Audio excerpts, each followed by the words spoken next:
자, 안녕하세요. 오늘도 라이브 달려봅니다. 어제 컬렉션을 했습니다. 오늘 이어서 스트림 API 좀 맛보는 걸로 가보도록 할 거예요. 자, 물어보고 또 시작을 합니다. 자바의 스트림 API에 대해서 설명해줘. 자, 자바의 스트림 API는 자바 1.8 버전에서 도입된 기능이다. 컬렉션이나 배열 같은 데이터를 대상으로 해서 우리 앞에서 함수형 인터페이스, 그다음에 람다식 뭐 이런 것들 봤었죠. 그래서 그 방식을 활용해서 함수형 프로그래밍 방식 같이 이런 걸 지원한다 그랬어요, 자바가. 그래서 그런 걸 활용해서 이 스트림 API라는 걸 제공합니다. 그래서 어떤 데이터를 내가 리스트가 됐든 배열이 됐든 어떤 데이터들이 있으면 이 데이터 집합을 대상으로 어떤 일괄적인 처리를 연결지어서 작업을 할 수가 있어요. 그러니까 이 데이터들 중에서 어떤 것들만 뽑아내서 걔네들을 가지고 또 어떤 작업을 해서 이런 식으로 연결을 지어서 데이터를 처리하는 이런 흐름을 파이프라인이라고 부르는데 그런 개념을 표현해 볼 수 있다는 겁니다. 그래서 데이터 필터링, 매핑, 정렬, 그다음에 집계, 평균이나 이런 거요.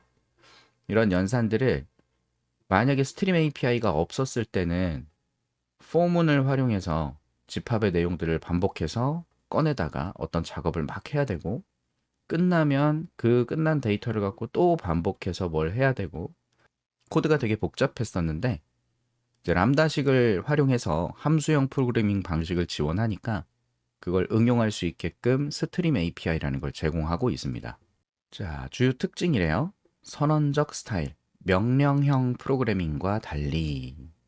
그러니까 이거 해, 저거 해, 요거 해 이런 식의 프로그래밍 방식이랑 조금 다르게 대상 데이터를 갖고 뭘 할 건지 요걸 초점을 맞춰서 진행하는 거다라고 하죠. 그리고 중간 연산, 최종 연산이라는 말이 나왔어요. 중간 연산은 말 그대로 어떤 데이터가 있으면 그 데이터의 어떤 것들을 필터링해서 뽑아내거나 아니면 어떤 조건에 매칭되는 것만 뽑아내거나 또는 정렬을 하거나 이런 작업들. 뭔가 내가 결과를 얻고 싶은데 그 얻고 싶은 결과까지 가기 위해서 데이터를 중간중간 이어서 조작해야 되는 작업들이 있으면 이런 거 이제 중간 연산이라고 하는 거고요. 그리고 최종 연산은 마지막으로 결과를 뽑아낼 때 사용하는 연산을 이야기합니다. 그래서 요거는 스트림이 끝나면 다시 스트림을 열 수 없는 뭐 그런 개념이 있어요. 전 처음에 이 스트림이라는 단어가 나와가지고 스트림 API를 처음 봤을 때요. 저는 이거 파일 입출력인 줄 알았어요.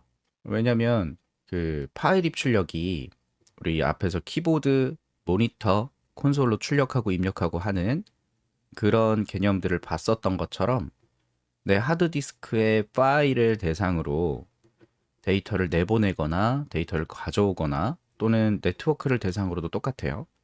이렇게 데이터를 내보내거나 가져오는 이 개념에 이 흐름이 있어요. 데이터가 흘러가는 흐름.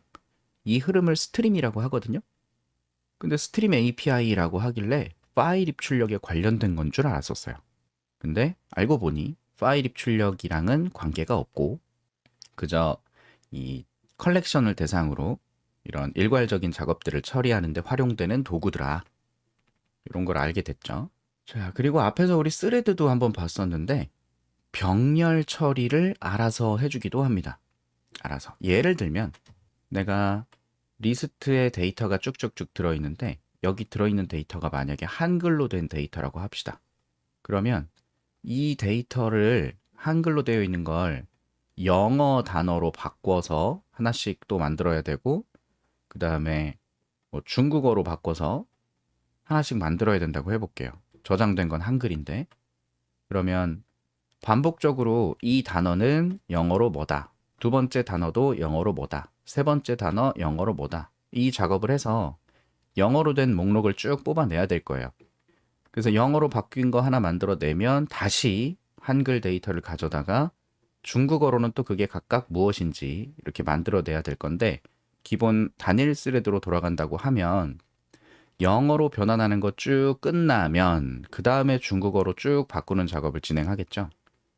근데 병렬 처리가 된다는 건 무슨 얘기냐면 이걸 동시에 두 개의 스레드로 진행을 시켜줄 수 있다는 겁니다. 작업이 두 개가 되는 거죠. 한 번에. 그럼 CPU가 왔다 갔다 왔다 갔다 하면서 영어로 된 것과 중국어로 된 것을 동시에 만드는 느낌으로 갈 수 있다. 그래서 병렬 처리가 지원됩니다. 자, 기본적인 사용법이 나오고 있어요. 스트림 API는 컬렉션이나 배열에서 만드는 방법이 이런 거예요. 스트림 또는 패러럴 스트림이라고 하는 메서드를 호출하면 스트림이 만들어집니다. 이게 파일 입출력이랑 관계가 없다라고 제가 표현은 했지만 아마 스트림이라는 용어를 만든 이유가 요걸 갖다 붙인 이유가 있을 것 같긴 해요. 그 스트림 사전적 의미가 시냇물이거든요. 시냇물, 흘러가는 거. 어느 한쪽 방향으로 흘러가는 형태를 스트림이라고 불러요.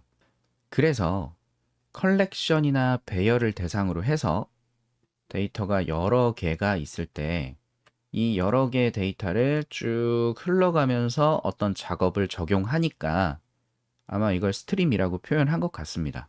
그래서 예제를 보면 이렇게 써 있네요. 갖다 써보자. 오늘 프로젝트 또 만들고 프로젝트 마이 프로젝트 18일차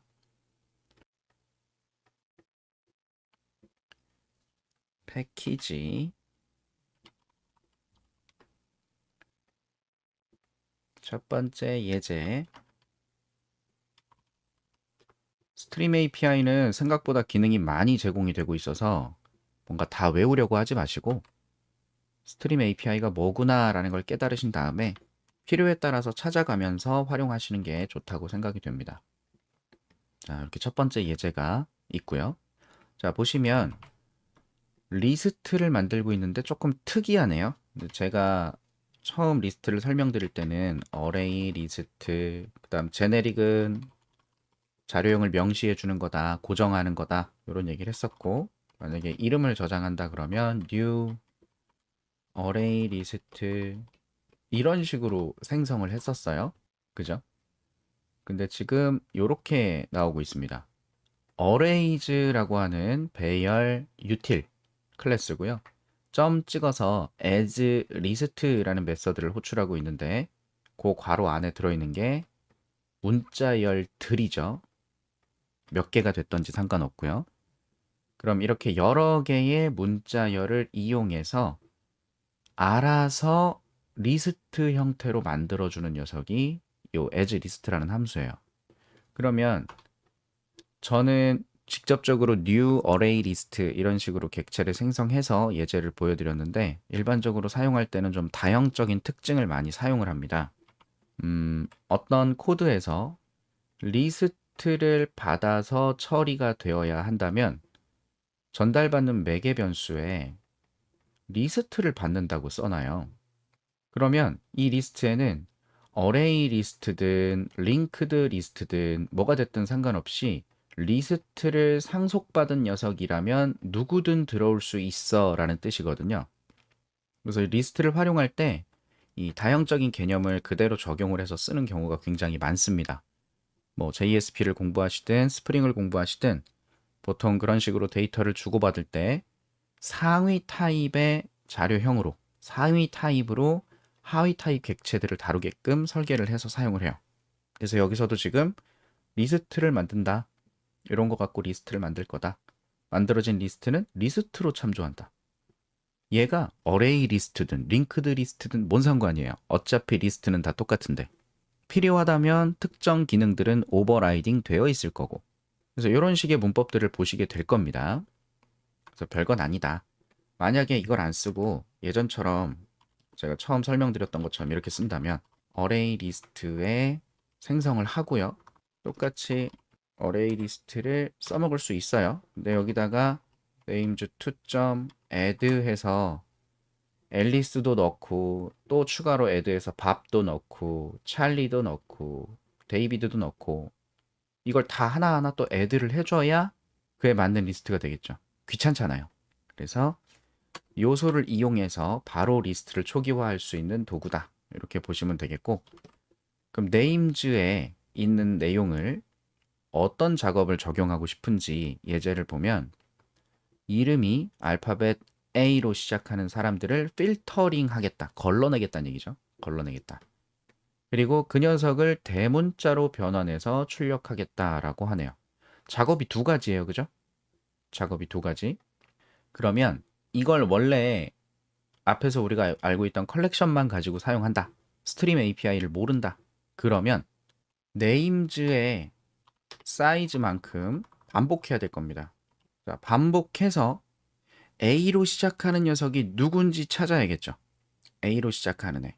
그러니까 if names의 배열이 아니지. names.get i번째 이 녀석의 이름이 starts with 함수 쓸까요? 이렇게 하면 대문자 A로 시작하는지 이렇게 찾아야 돼요. 찾아서 A인 애를 찾았으면 대문자로 변환해서 출력하라고 하는데 뭐 이걸 저장하는 걸로 바꿀 수도 있고 좀 복잡해질 수는 있겠죠. 지금은 간단하게 말하는 대로 출력으로 가봅시다.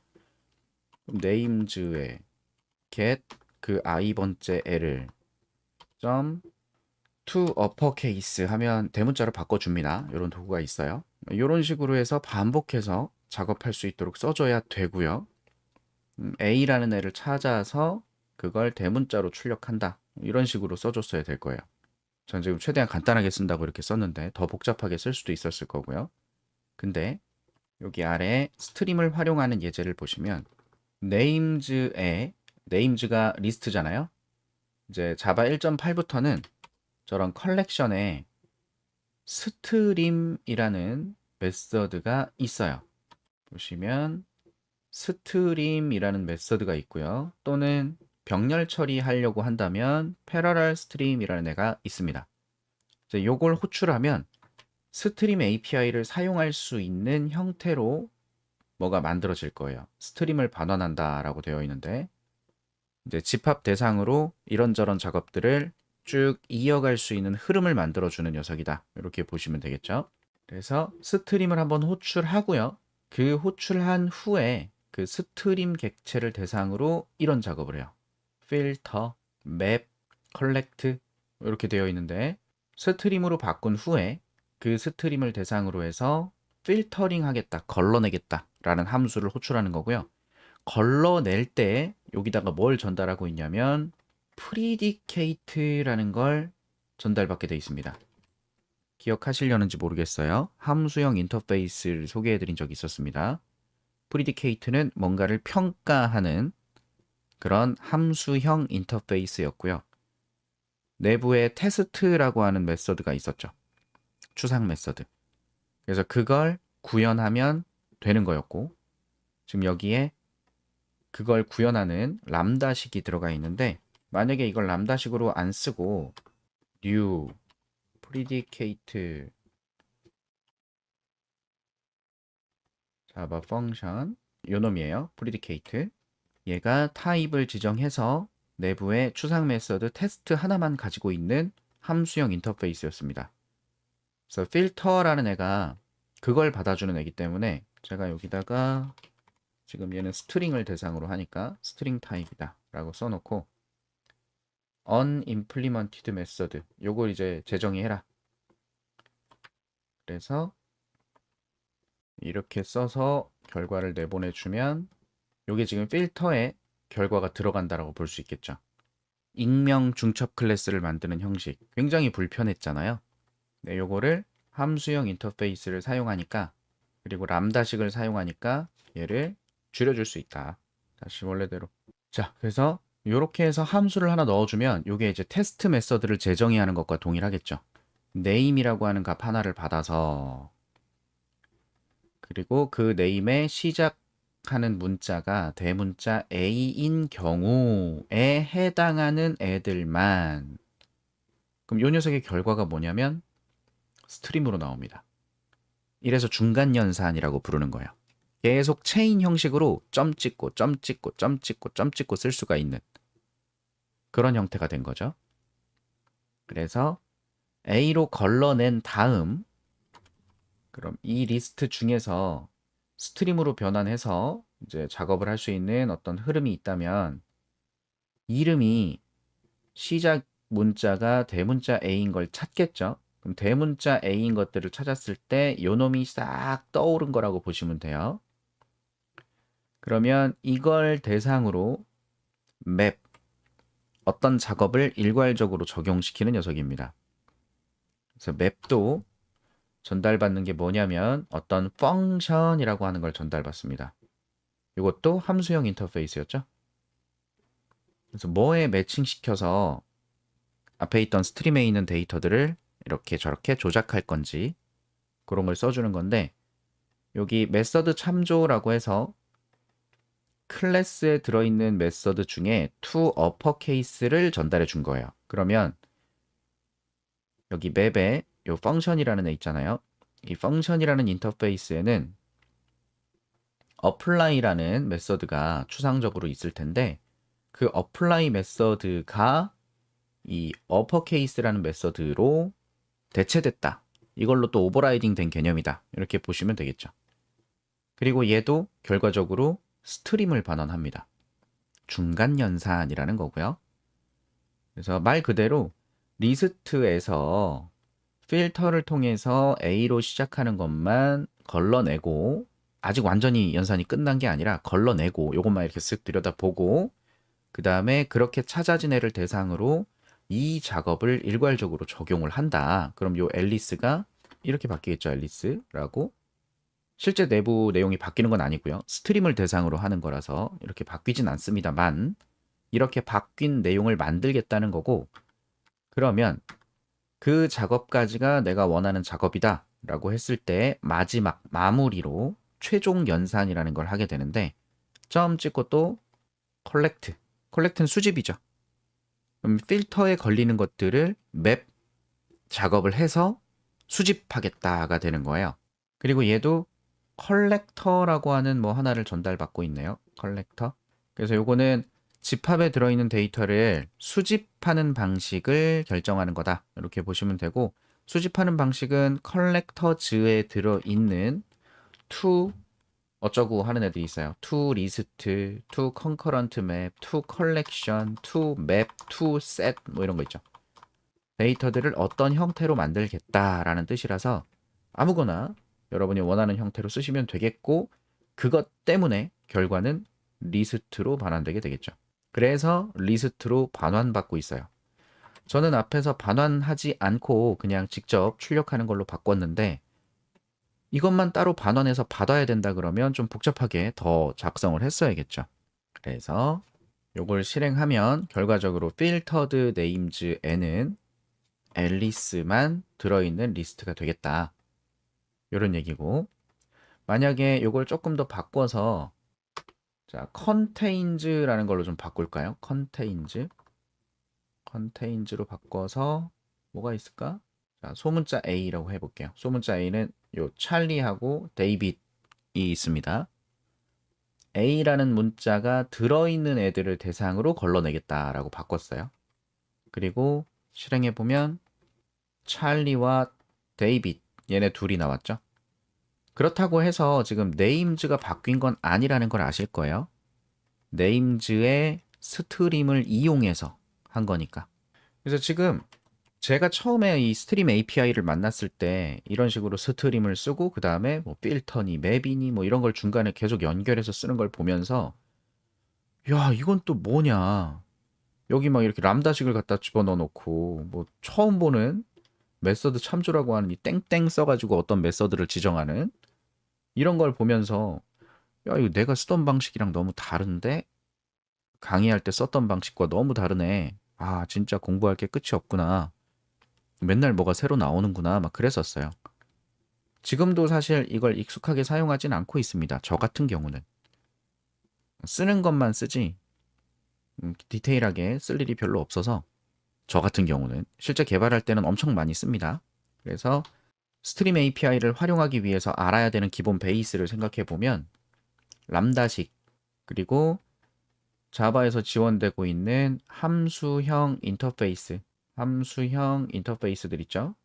그래서 그 함수형 인터페이스를 사용하려면 람다식을 활용해서 보통 그 함수형 인터페이스의 추상 메서드를 재정의 하니까 그런 문법이나 원리 정도를 아셔야 될 것 같고, 그리고 나면 스트림 API를 스트림 불러서 요 리스트를 대상으로 스트림이 만들어지고 작업할 수 있는 요소 흐름이 만들어지고 그걸 대상으로 제공되고 있는 메서드들. 요게 지금 다 스트림에서 제공되는 메서드예요.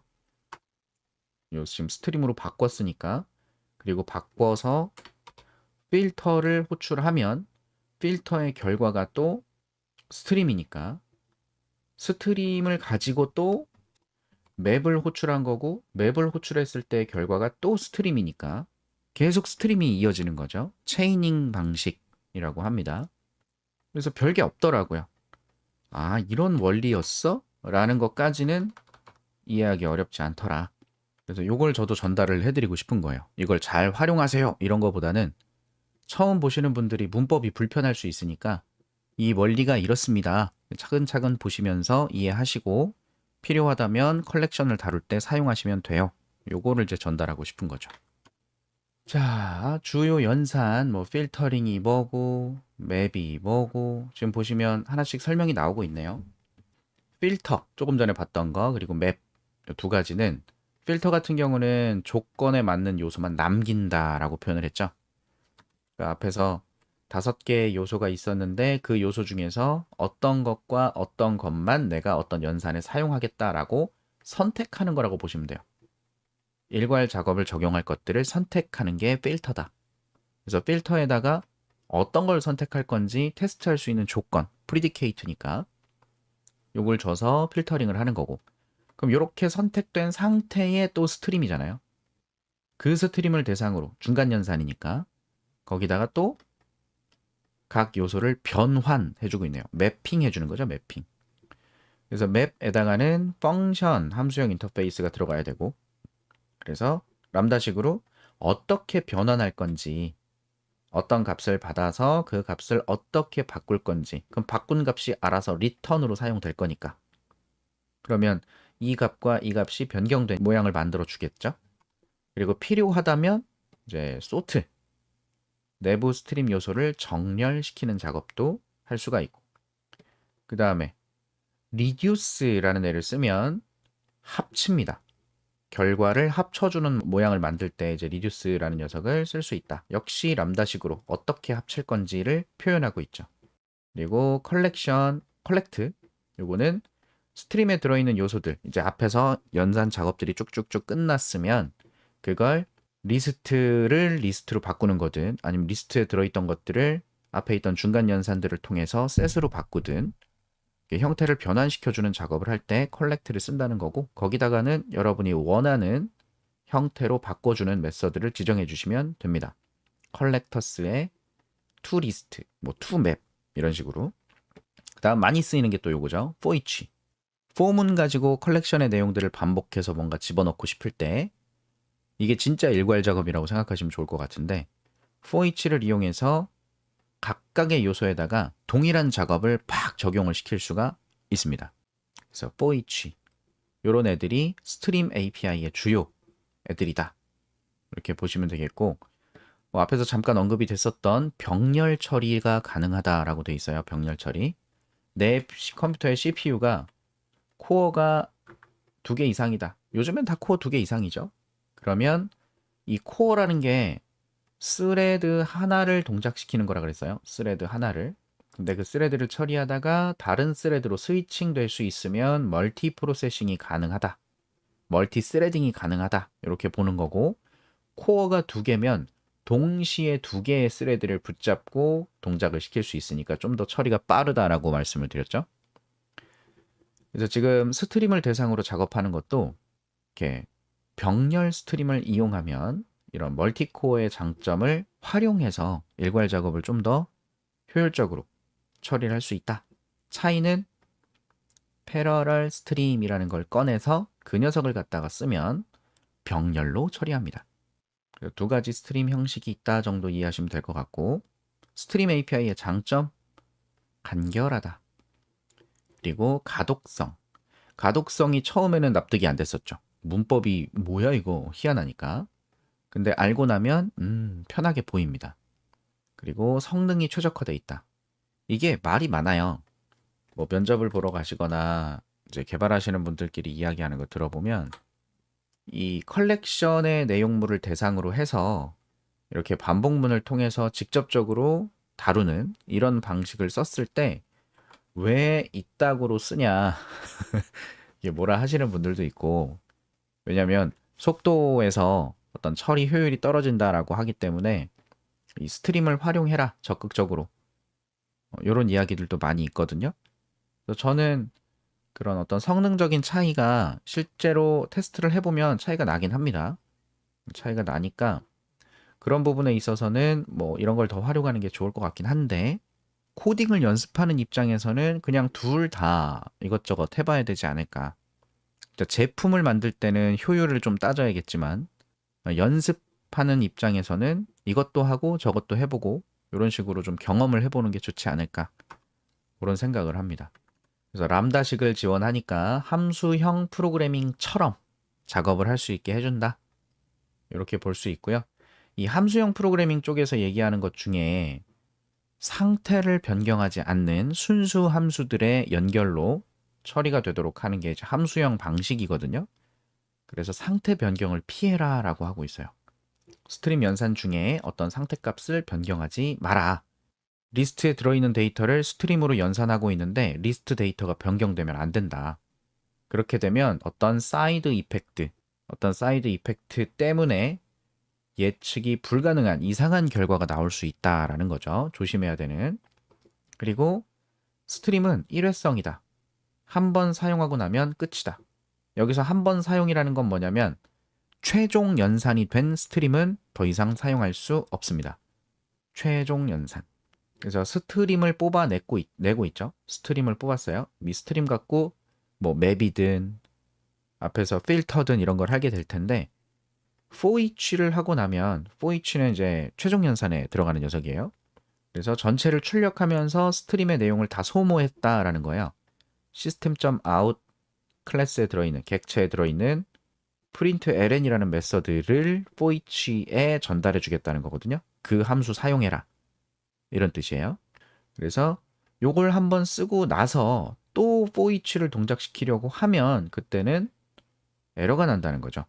왜냐하면 스트림을 사용했기 때문에, 스트림 사용이 끝났기 때문에. 그래서 이런 개념도 알고 계셔야 될 겁니다.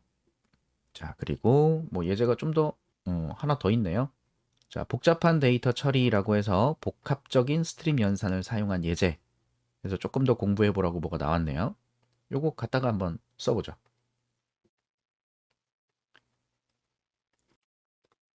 두 번째 예제.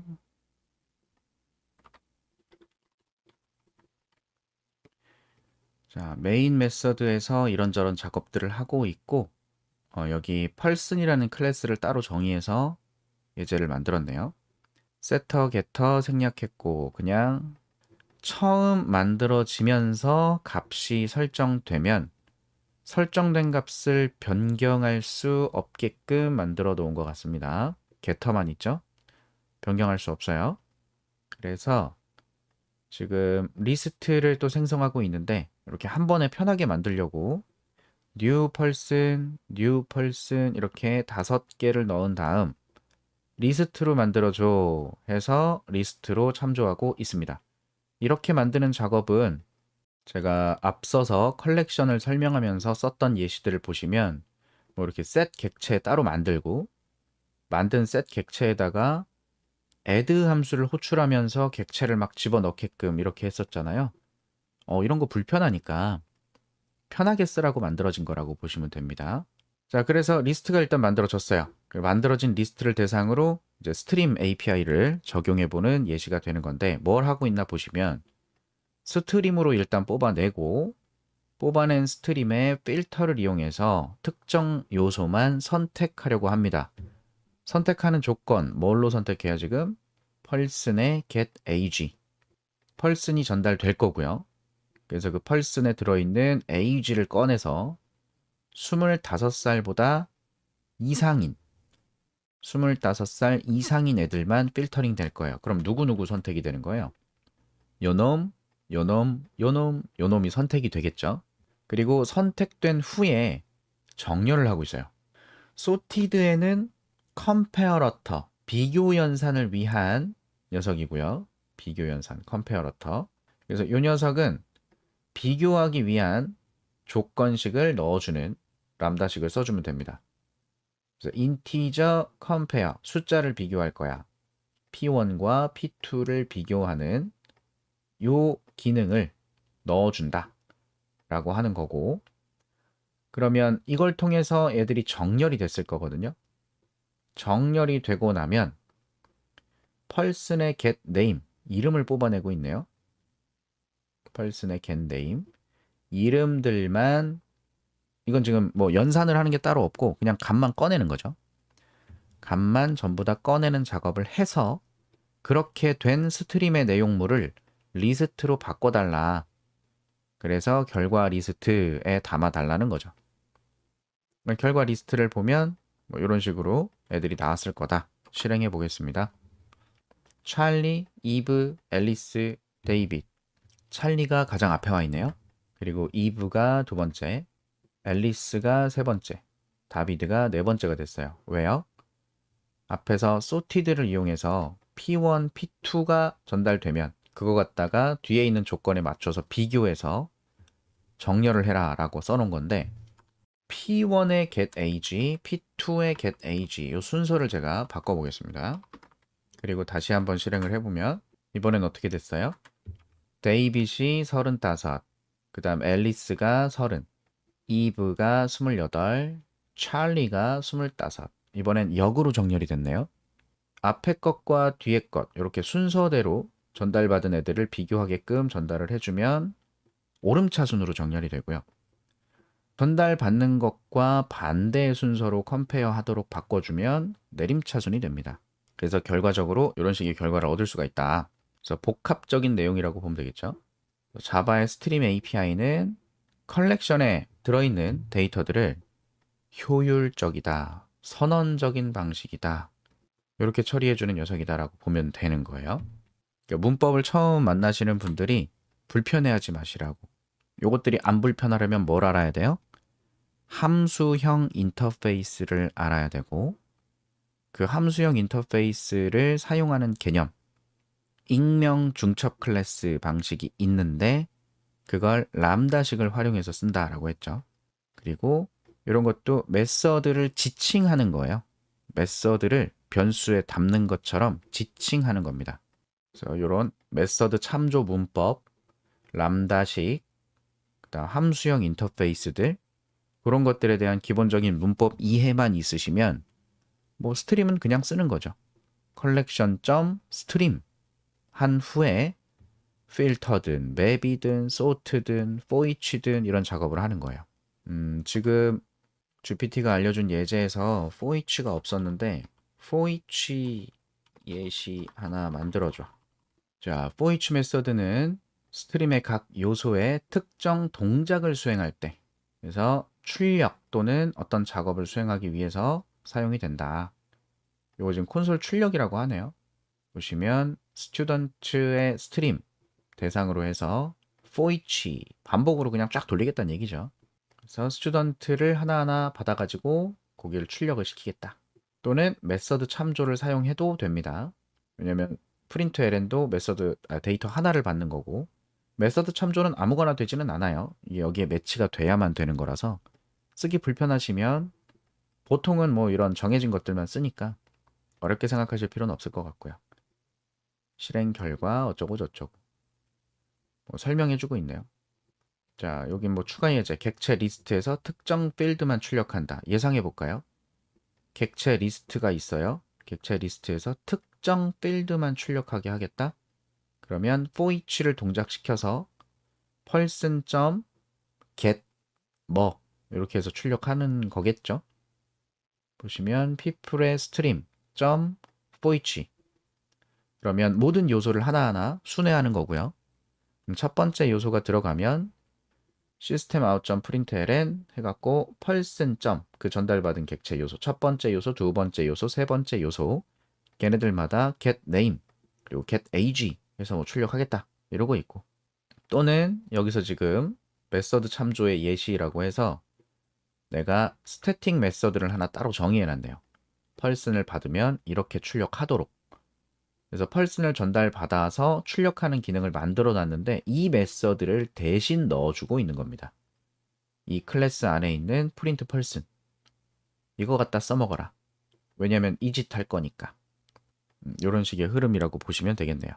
그래서 앞으로 공부하시다가 많이 보일 거예요. 자바로 공부하시다 보면 예전에는 사실 많지 않았는데 요즘에는 스트림을 그냥 아무렇지 않게 사용을 하다 보니까 자주 보시게 될 거고요. 그래서 처음 보시는 분들이 좀 부담 갖지 마시라고 오늘 좀 차근차근 개념을 전달해 드리고 싶었습니다. 자, 앞에서 제가 학생 정보를 관리하는 그런 프로그램을, 사람 정보 하나를 관리하는 이런 프로그램을 좀 삽질해서 만들어 봤었잖아요.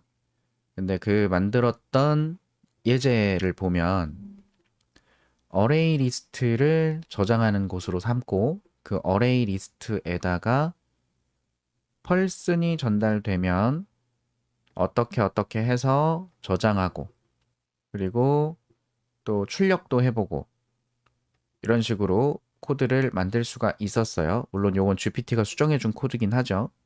그래서 지금 이 코드에서 펄슨이 널이 아니면 무조건 집어넣는 거고 만약에 전달된 펄슨이 널일 때는 전달이 안 돼서 저장이 안 된다 이렇게 볼 수 있고 그래서 인설트하는 기능, 프린트하는 기능, 그 다음 검색하는 기능. 검색은 좀 특이하게 했었어요. 검색을 좀 불편하게 할 수밖에 없었죠. 제가 배열 갖고 처음에 만들었던 거라 검색을 할 때 동일한 값이 있을 수 있어서 첫 번째부터 쭉쭉쭉 진행하면서 내가 검색하고자 하는 것과 동일한 애들이 몇 번째에 있는지 뭐 여기 있고 여기 있다 그러면 2번과 4번 인덱스에 내가 수정하고자 하는 대상이 있다 또는 뭐 삭제하고자 하는 대상이 있다 이런 식으로 인덱스를 가져다가 쓰도록 제가 코딩을 했었거든요.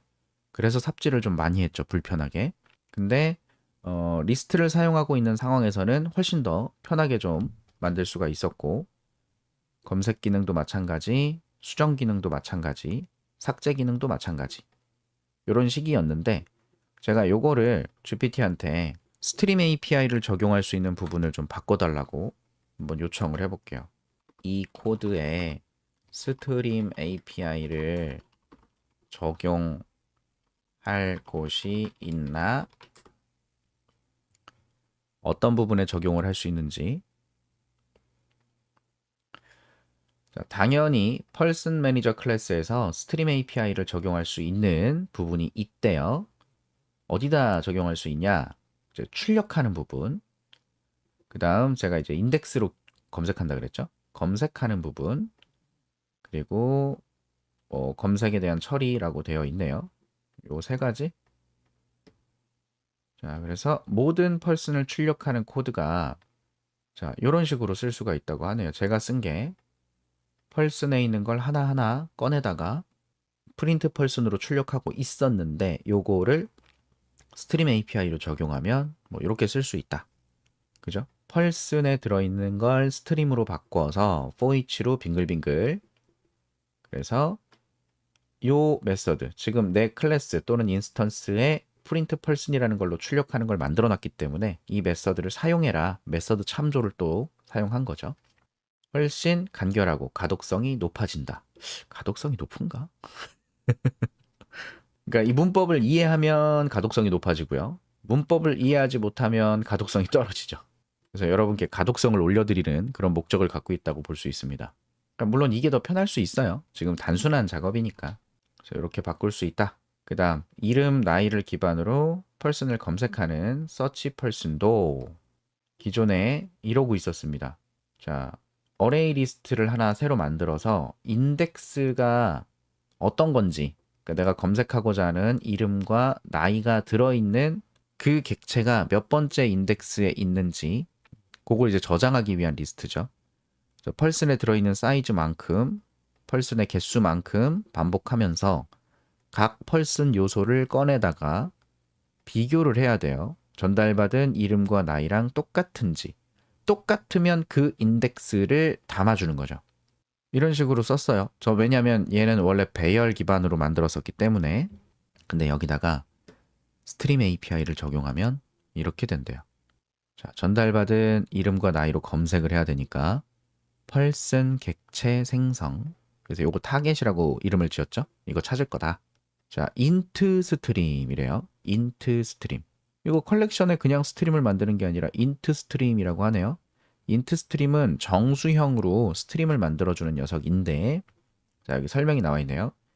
0, person.size라고 하면 0부터 persons size 마이너스 1까지 정수 스트림을 생성합니다.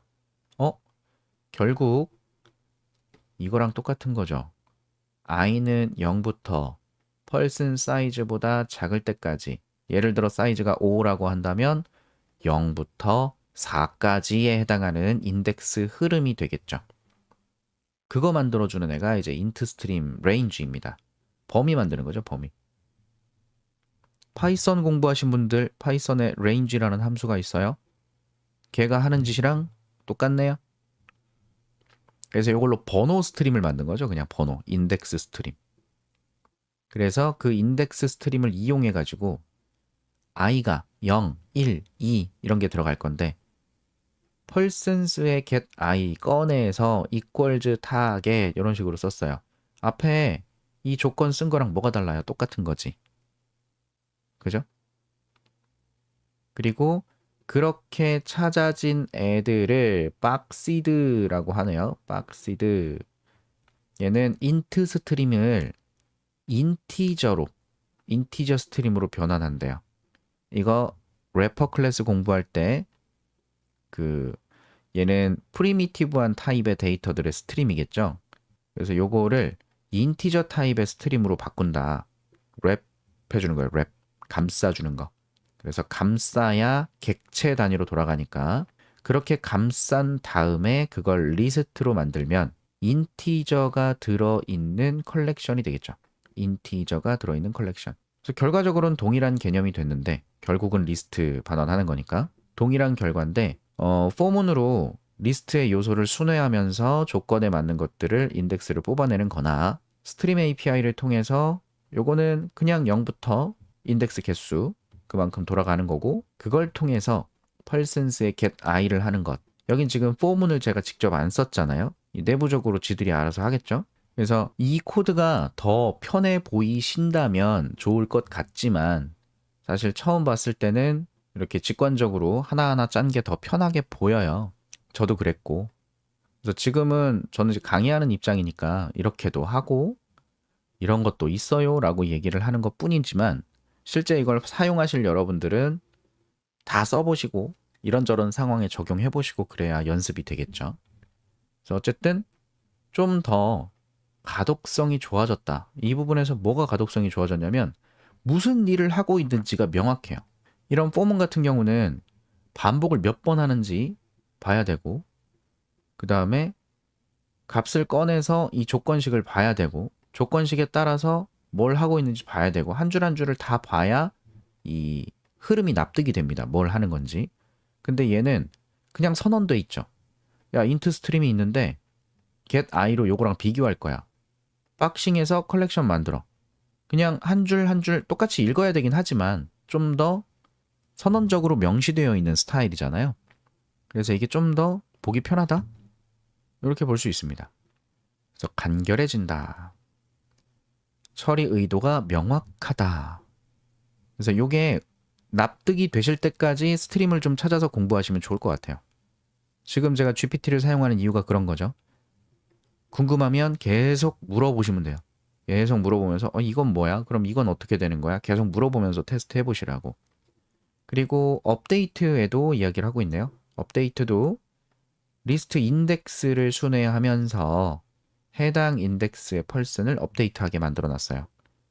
자, 기존 코드 보시면 수정할 인덱스 리스트를 받았기 때문에 몇 번 인덱스를 수정할지가 준비가 되어 있는 거죠.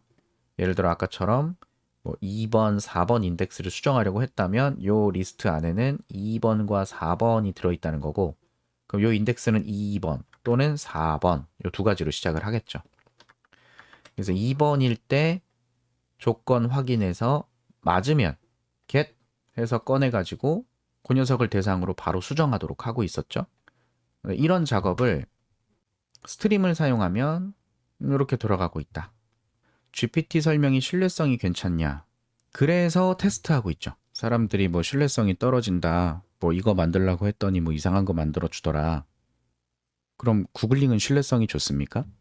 구글에서 이 정도의 정리된 수준의 글들을 찾아낼 수가 있으면 좋겠죠. 근데 구글은 내 노력도 많이 필요하니까 교차 검증하면서 공부하시는 거예요. GPT 신뢰성이 떨어진다고 해서 GPT 안 쓰실 거예요?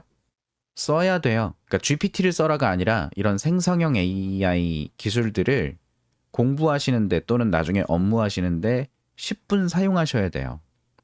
근데 뭐 요새 GPT가 뭐 이거 만들어 달라 그랬더니 막 에러만 띄워주더라. 아니 그거는 복잡한 문제 해결을 너무 얘한테 요구를 했는데 그 복잡한 요구를 해결하기까지 필요한 소스가 제대로 전달이 안 됐을 수도 있는 거예요. GPT도 못 믿겠지만 여러분 스스로도 못 믿어야 돼요. 나는 믿나요? 착각하시면 안 됩니다. 나도 의심해야 되고 본인 스스로도 의심을 해야 되는 거고 이런 도구 GPT도 의심해야 되고 깃허브도 의심하셔야 되고 구글링도 의심하셔야 돼요. 그래서 내가 어딘가에 뭘 적용하고자 했을 때는 내가 확실히 알고 적용해야 되는 거고 그러기 위해서 여러 가지 테스트가 들어가는 겁니다. 그래서 지금 제가 GPT만 갖고 그냥 설명하고 끝내는 게 아니라 GPT로 나온 코드를 갖고 가서 실제 실행을 시켜보잖아요. 실행시켜서 내가 설명하고 예상한 대로 나왔는지 보는 거죠. 그럼 맞는 건데? 그렇게 해석하다 보면 논리에 안 맞는 내용들이 나와요. 그럼 논리에 안 맞는 내용들이 나오면 이제 그때 또 구글링을 추가로 해보던지 이제 공식 문서에 가서 또 뒤져보던지 그렇게 되는 거죠. 그러니까 이걸 100% 믿어야 된다 이런 얘기가 아니라 활용하시라는 거예요. 활용. 자, 그래서 업데이트 똑같이 인덱스를 받아서 요거 이제 스트림으로 바꿔버렸죠. 그럼 인티저 스트림이 되겠죠. 그 스트림에 인덱스 하나하나가 이 조건에 매칭되는 애들만 걸러낸 애들을 대상으로 인덱스만 선택이 된 거니까 내가 갖고 있는 펄슨 리스트에 인덱스로 값을 꺼내와서 그놈의 값을 수정한다라고 하면 이런 식으로 반복문 쓰는 것보다 조금 더 직관적으로 볼 수 있다라는 이야기예요.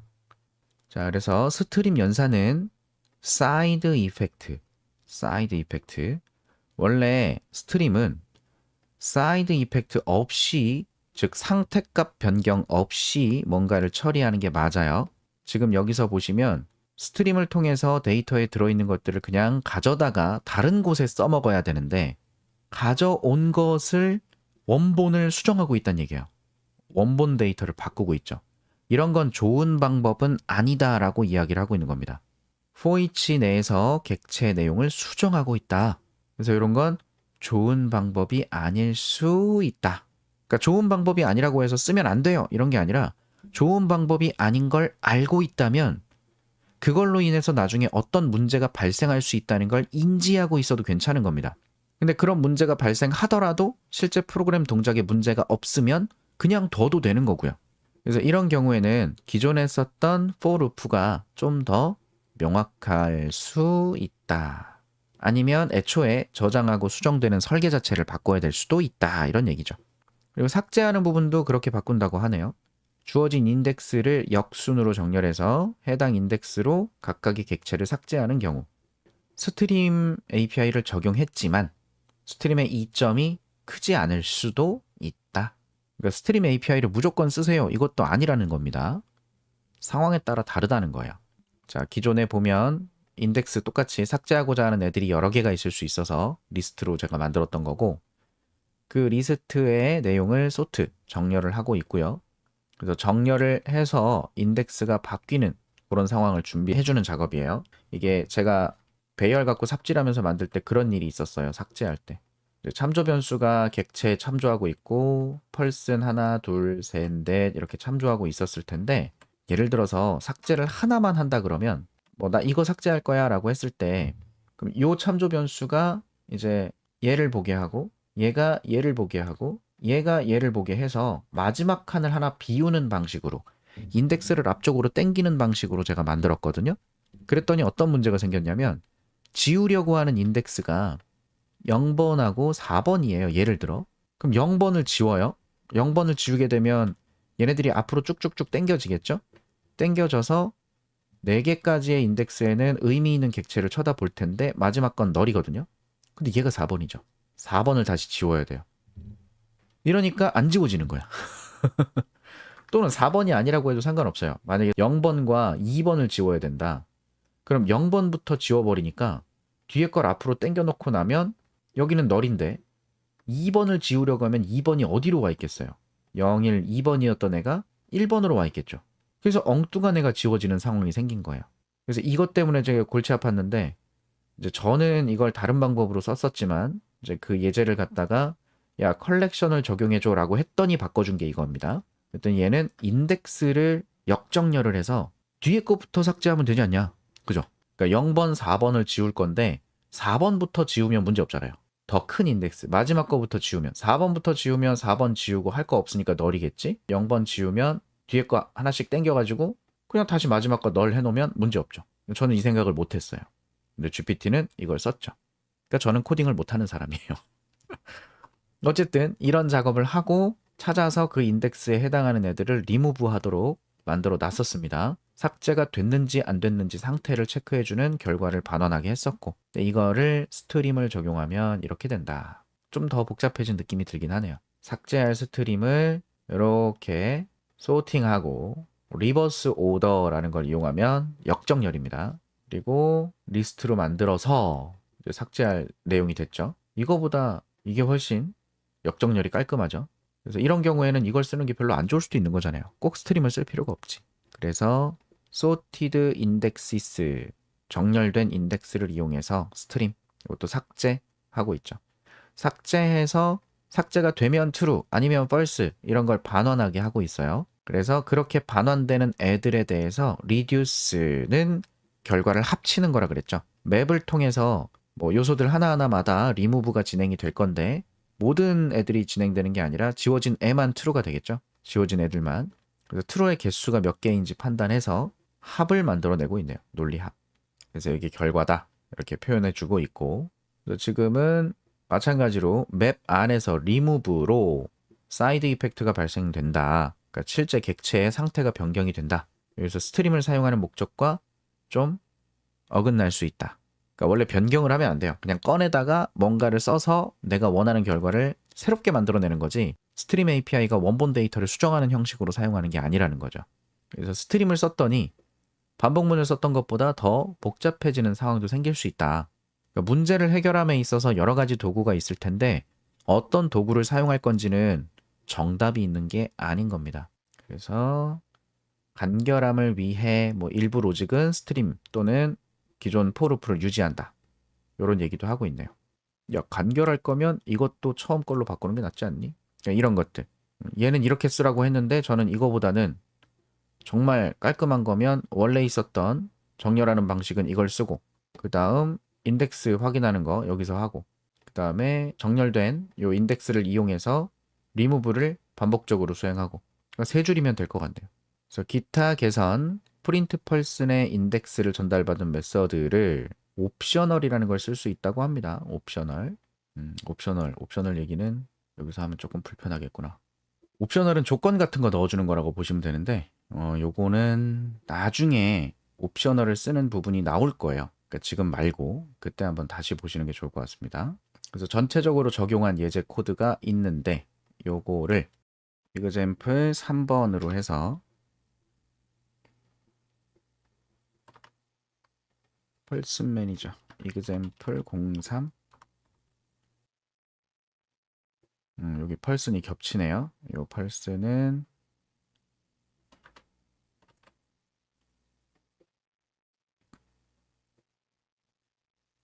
앞에 있던 예제 여기에 펄슨이 있어갖고 같은 패키지 안에 펄슨이 똑같은 게 또 있어서 에러가 났으니까 둘 다 펄슨은 이거 하나 갖고 같이 써라 라고 해두겠습니다. 자, 그러면 GPT가 수정해준 코드 스트림 API를 적용한 코드들 이거 실행해서 결과를 이거 아니잖아. 얘는 메인이 없죠. 메인이 없으니까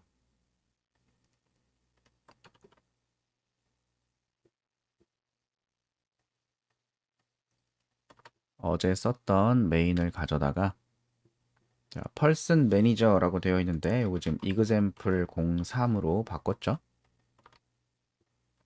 그래서 펄슨이 들어가고 펄슨 출력하고 뭐 검색하고 수정하고 삭제하고 이 작업들이 단계별로 쭉 테스트가 되어 있는데 요거를 실행해서 결과를 보면 자, 1, 2, 3, 4, 5번 학생들 잘 들어갔어요.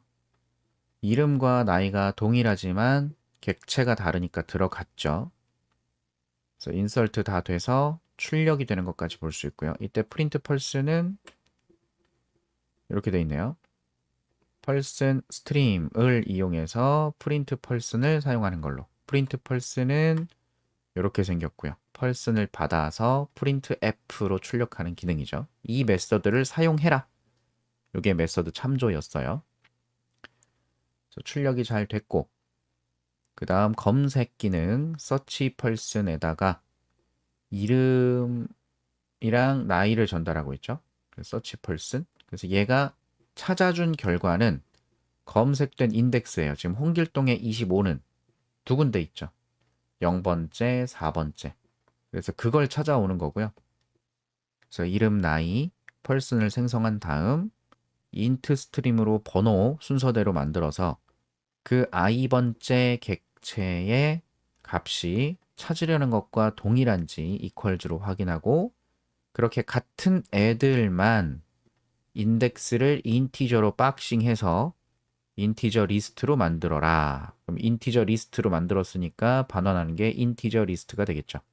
그래서 이 리스트를 받아다가 서치 인덱시스 여기 받아서 하나도 없으면 검색된 게 없는 거고 뭐가 검색된 게 있으면 있는 거 출력하게 그냥 만든 겁니다.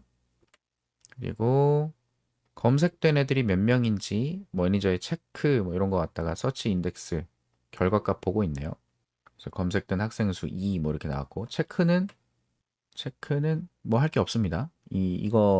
요 리스트의 개수가 뭔지를 반환하고 있는데 사실 쓸데가 없는 기능이기도 해요. 지금은 원래는 배열 갖고 놀았었기 때문에 배열에 들어있는 값이 널인 거 빼고 널이 아닌 것만 찾아서 개수를 파악하고 그랬었거든요.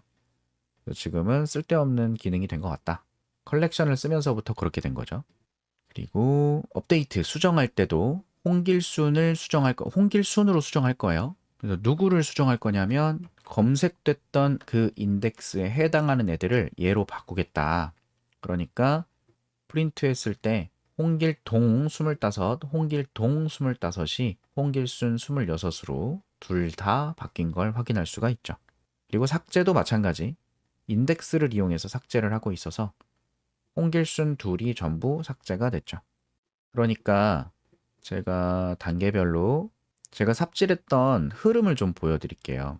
이게 처음 배열 가지고 삽질했던 관리 프로그램이고 두 번째 요게 컬렉션을 적용했던 거고 요게 세 번째 오늘 보여드린 스트림 API를 사용한 그런 코드가 되거든요. 자 봅시다 한번. 제가 배열을 만들었을 때는 컨셉을 이렇게 잡았어요. 기본 사이즈는 이제 5개라고 해서 5칸짜리의 배열을 만들었고요. 펄슨 배열. 그리고 펄슨 인덱스라고 하는 게 값이 들어갈 때마다 즉 객체 1명, 객체 2명, 객체 3명 이렇게 들어갈 때마다 이 인덱스를 증가시키게 해놨어요. 왜냐하면 배열은 고정 길이잖아요. 그래서 계속 들어가서 꽉 차면 더 채울 수 없도록 만들었단 말이에요. 만약에 더 채우게 만들려면 새로운 배열을 생성해서 기존 요소들 다 옮겨주고 옮겨준 이 배열을 이 펄슨이 새롭게 참조하도록 해주면 기존의 얘는 사라질 거니까 더 늘어날 수는 있어요. 그러니까 늘어난 것처럼 동작할 수 있죠. 이 개념이 어레이 리스트의 컨셉이거든요. 링크드 리스트는 연결하는 거고 어레이 리스트는 배열의 길이를 조작하면서 쓰는 거예요. 동적 할당이니까. 근데 어쨌든 저는 고정 길이로 처음에 컨셉을 잡았고 저장될 때마다 인덱스를 하나씩 올려서 몇 명이 차 있는지에 따라 나중에 5명이 꽉 차면 저장을 못하게 만들려는 그런 컨셉이었습니다.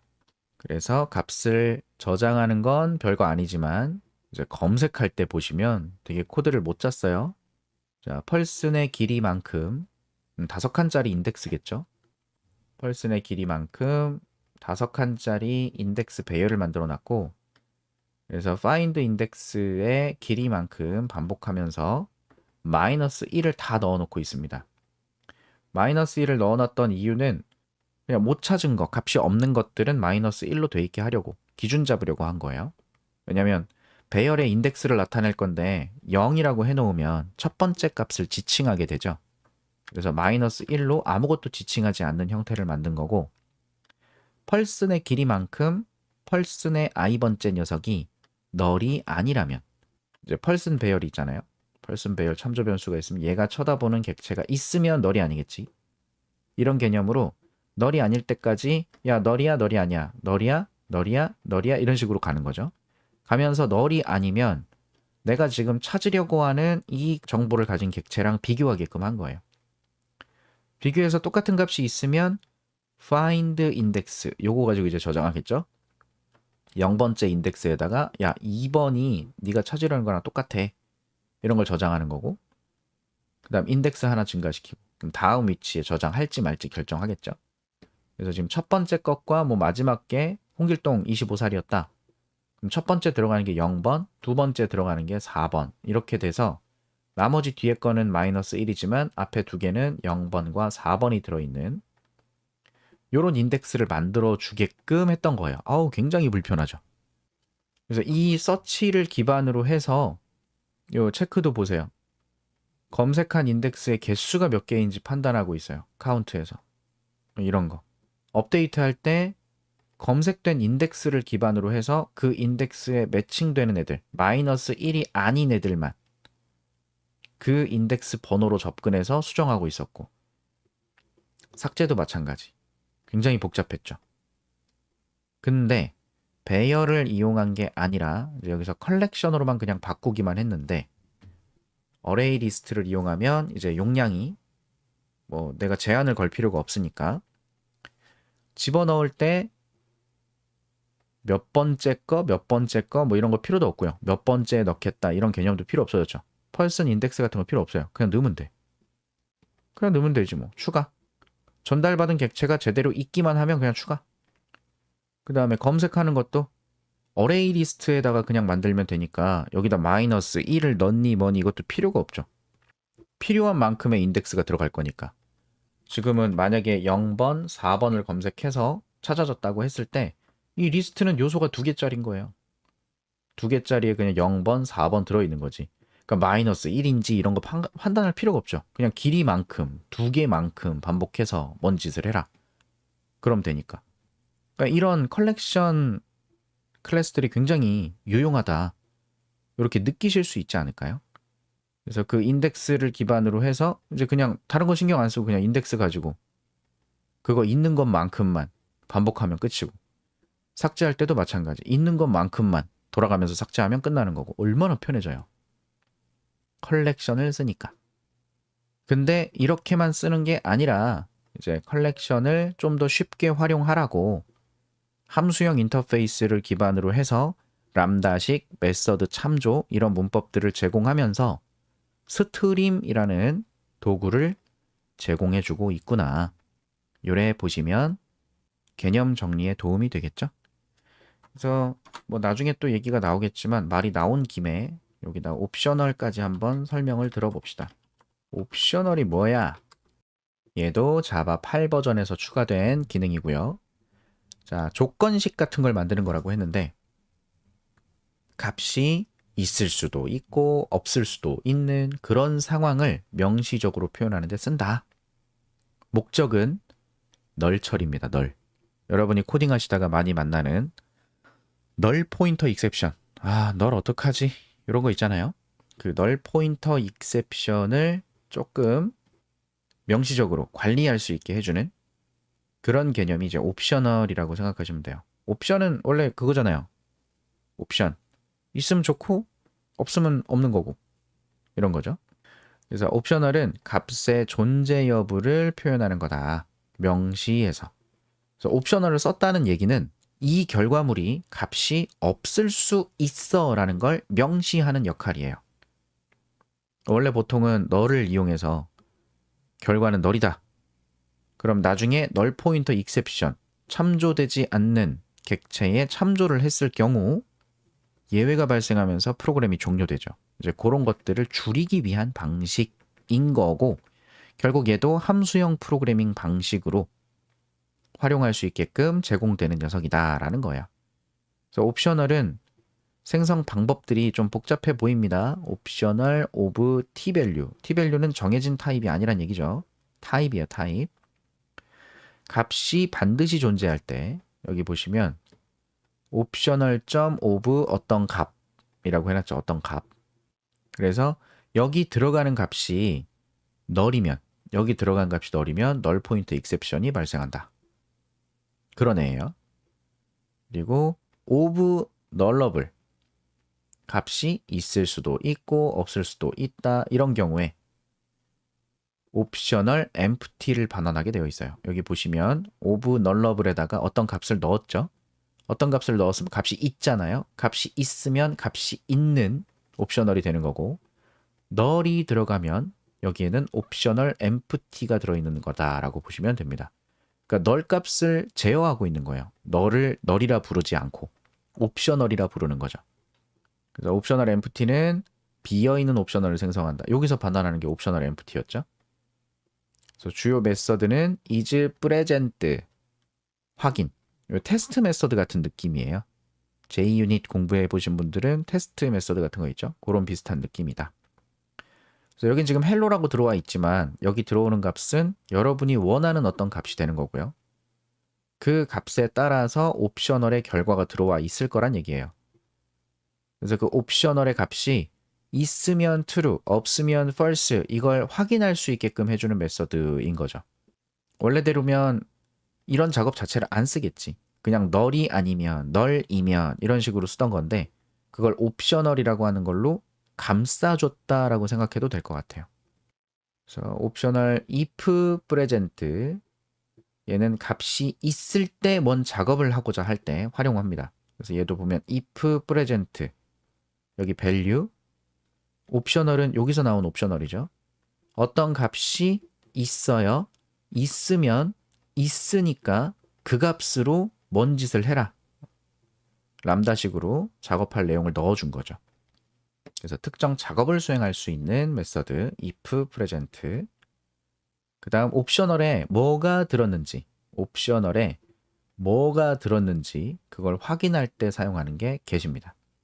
이때 값이 없으면 no such element exception, 요소를 찾을 수 없습니다 라는 예외가 발생하기 때문에 is present로 먼저 확인하는 작업, 이런 거 많이 보셨죠? while문이나 if문이나 어떤 객체를 대상으로 상태값을 확인해서 진행하게끔 만드는, 그렇게 하는 게 안전하다. or else, 값이 있으면 그 값을 쓰고 없으면 디폴트 값. 그래서 옵셔널 1에 hello, 옵셔널 2에는 빈 값, 이런 식으로 옵셔널에 뭘 담아놨는데 그 옵셔널에 들어있는 게 or else에서 여기 이제 디폴트 값이에요. 값이 있으면, 옵셔널 1은 값이 있겠죠. hello가 있었으니까 그래서 hello라는 거고, 값이 없었다면 여기 전달한 디폴트를 대신 사용하겠다라는 겁니다. 여기 지금 스트링을 썼지만 스트링을 쓰는 게 아니라 여러 타입을 쓸 수 있어요. 제네릭이죠. 그래서 마찬가지 흐름이에요. or else get, or else throw, 이제 예외 던지는 거죠. or else throw. 그 다음에 map이라는 게 여기도 있네요. map. 여기도 값을 변환하는 용도로 쓰고 있네요. map. 이거 다음에 flat map 안 써본 것도 많네요. 저도. 필터. 얘도 걸러내는 거죠. 다만 목적이 리스트를 대상으로 하는 게 아니다 보니까 어떤 값 하나를 대상으로 작업하는 거라 좀 규모가 작다 이렇게 생각하시면 될 것 같고, 옵셔널 사용 예제, 메서드 반환 값으로 옵셔널을 쓴다. 이런 코드는 지금 여러분이 쓰실 일은 없으실 거예요. 여기 보시다시피 리파지토리, 서비스 이런 용어들이 나오는데 이제 웹 개발하시다 보면 웹 개발 공부하시다 보면 이제 MVC 패턴 해가지고 데이터베이스와 짝짝꿍하는 그런 로직, 그 다음 실제 핵심 기능들을 구현하는 어떤 로직, 이런 것들을 이제 서비스, 그 다음에 뭐 저장소와 관련된 리파지토리 뭐 이렇게 부르는 것들이 있거든요. 이제 각 역할에 맞는 코드들을 작성할 때 이런 애들을 보시게 될 거고, 그때 좀 더 안정성을 가져가기 위한 코딩 기법, 이제 거기에 사용되는 게 옵셔널 뭐 이렇게 보시면 되는데, 지금부터 옵셔널을 보실 필요는 없어요. 제가 이렇게 설명이 좀 길어질 것 같아서 옵셔널을 그냥 건너뛰려고 한 거였는데, 이런 코드들이 나오면 옵셔널을 쓰는 거구나. 난 옵셔널이 뭐냐고 한마디 물어봤을 뿐인데 오늘 질문했던 것 중에 가장 길게 설명이 나오네요. 옵셔널은 나중에 차근차근 다시 한번 보시는 게 좋을 것 같고, 옵셔널은 그런 거다. 널 값을 다루기 위한 뭐 좋은 어떤 방식이다. 뭐 이렇게 보시면 될 것 같아요. 그래서 결과적으로 제가 배열을 가지고 관리 프로그램 같은 걸 만들었을 때, 그 배열 대신 컬렉션을 가지고 만들었을 때, 그리고 그 컬렉션을 활용하는 스트림 API를 적용했을 때, 이런 식으로 코드 형식들이 좀 달라지고 개념들이 이런 식으로 사용이 될 수 있구나. 이런 흐름을 좀 파악해 주시면 앞으로 공부하시는데 도움이 될 거라고 생각이 됩니다. 제가 지금 소개해 드린 건 진짜 빙산의 일각이고요.